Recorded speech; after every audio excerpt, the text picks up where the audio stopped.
Hi, this is AJ. Welcome to the next lesson. This lesson is called The Way of the Superior Man.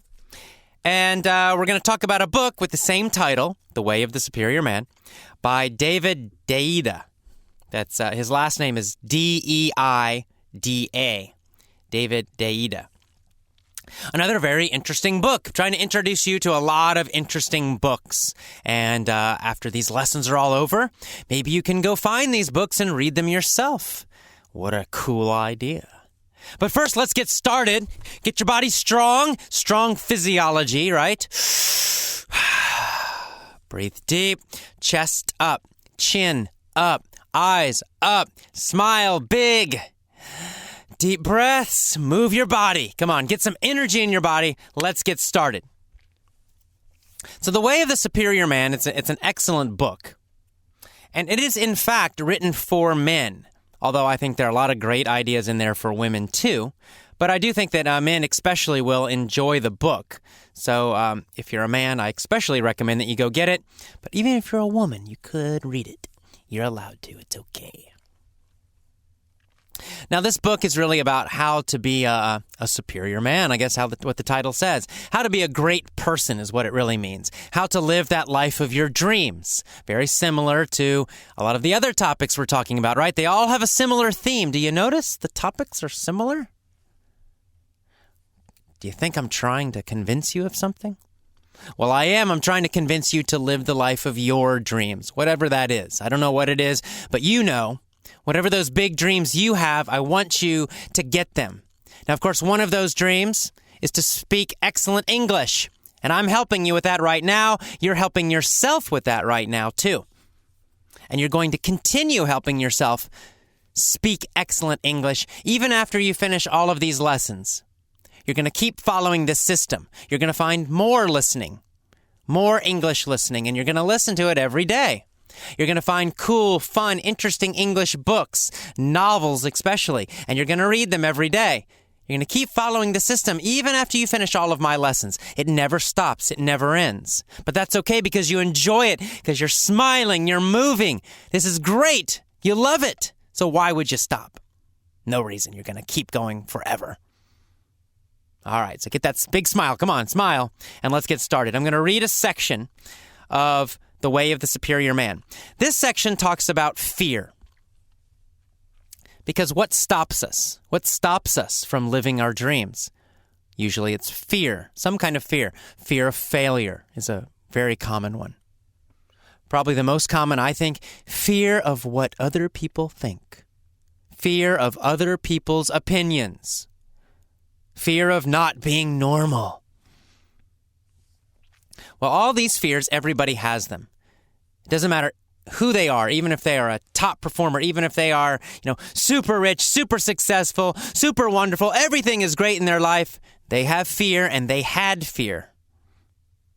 So we have to learn how to deal with fear. So let me read about this topic from David Deida, and then we'll talk about it more. Here we go. Pick an area of your life. Perhaps your intimate relationship, your career, your relationship with your children, or your spiritual practice. For instance, you are currently doing something to earn a living. Where do your fears stop you from making a larger contribution to mankind? From earning a higher income?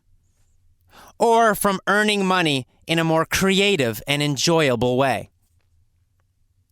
If you were absolutely fearless, would you be earning a living in exactly the same way as you are now? Your edge, your limit, is where you stop, where you compromise your fullest potential, your biggest dream, and instead cater to your fear. Have you lost touch with the fears that are limiting and shaping your income and style of livelihood?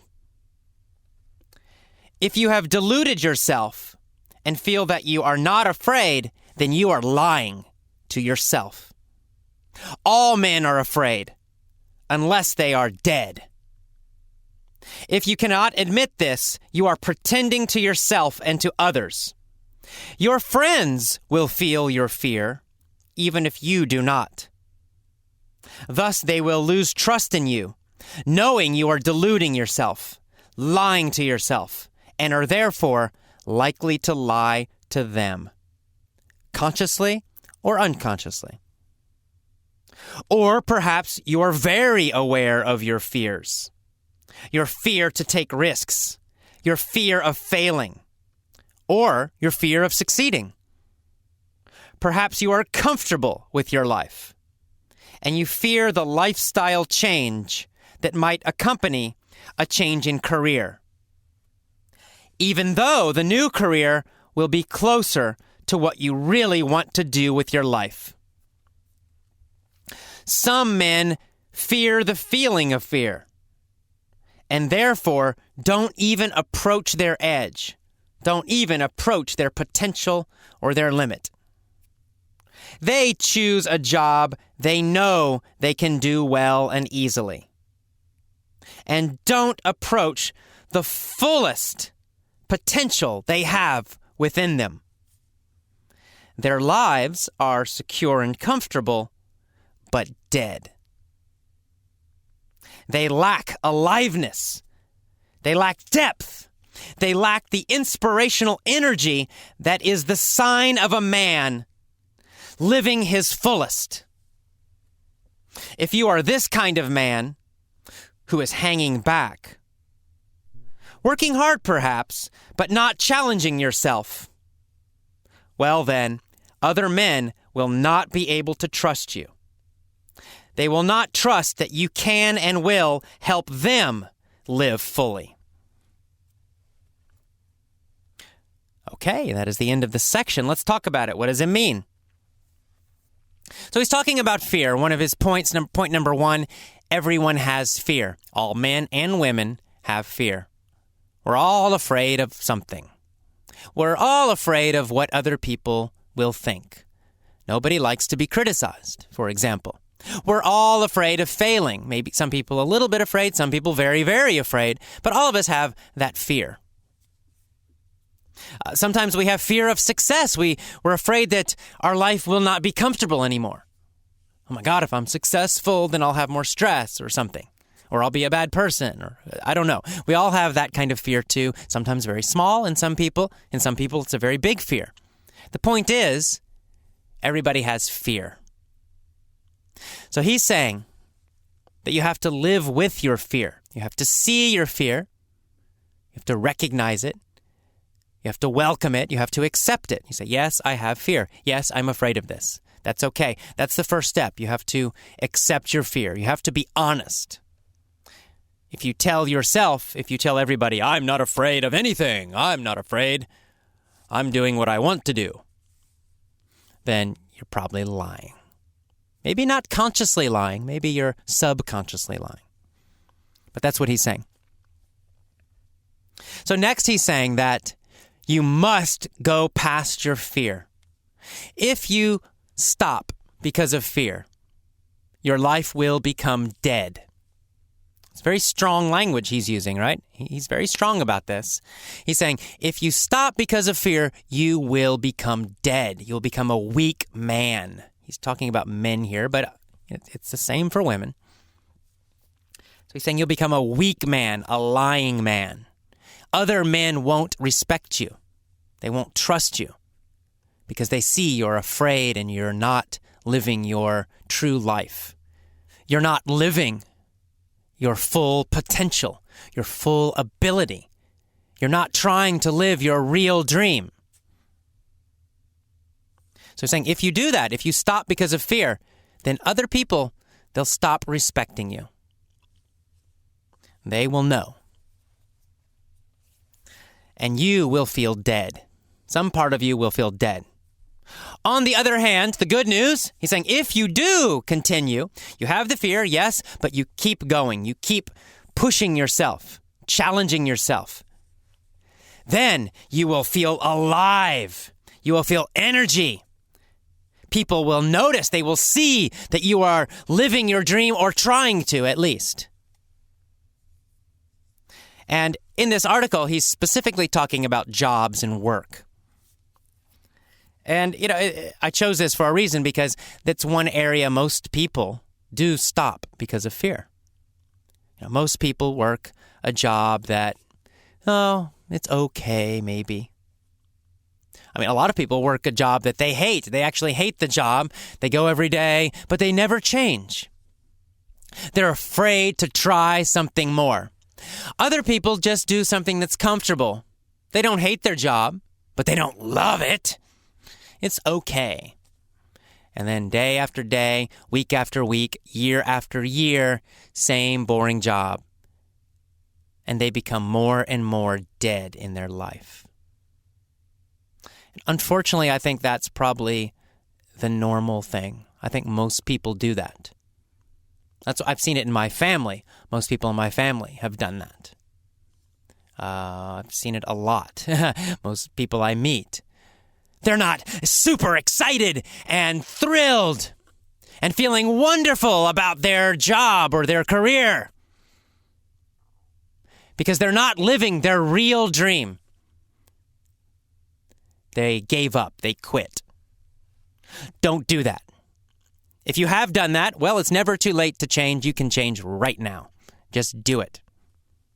So he's saying, start here. Start with your job. Start with your career. What do you really, really, really want to do? If you really dream big, what kind of career or job or business would make you feel excited and alive every day?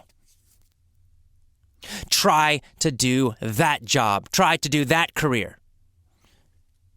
You might need to study more. You might need to learn a lot. You might need to take a big risk. You might need to quit your job that you have now. It might take time, but start trying to do it now. Keep working at it. Do it. Don't stop because of your fear. And he says this is a never-ending process. You never stop challenging yourself.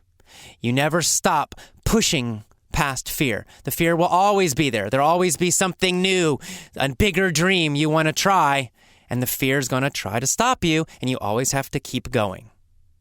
As long as you're alive, this will happen. It will always happen. It never, ever stops. It's true in my life. I've seen it. When I quit my job to start Effortless English, I was afraid. In fact, I was terrified. Very afraid. I was afraid I was going to fail. I was afraid I would have no money, be homeless. Crazy fears. But I did it anyway. And I'm very happy that I did, because now I am very excited. I feel very alive. I love what I do. But I'm not stopping. Now I want to grow Effortless English. I want to bring more people into the company. I want to do seminars. All of these give me more new fears. Oh my God, maybe I won't be very good at a seminar. I have to stand in front of hundreds of people. Oh my God, I'm afraid. Right? The fears always come, but you just keep going anyway. I'm not going to be stopped by those fears. I will continue, and you must continue as well. All right, that's enough for now. Stay strong, big smile, strong physiology. Challenge your fears. Keep going. See you next time. Bye-bye.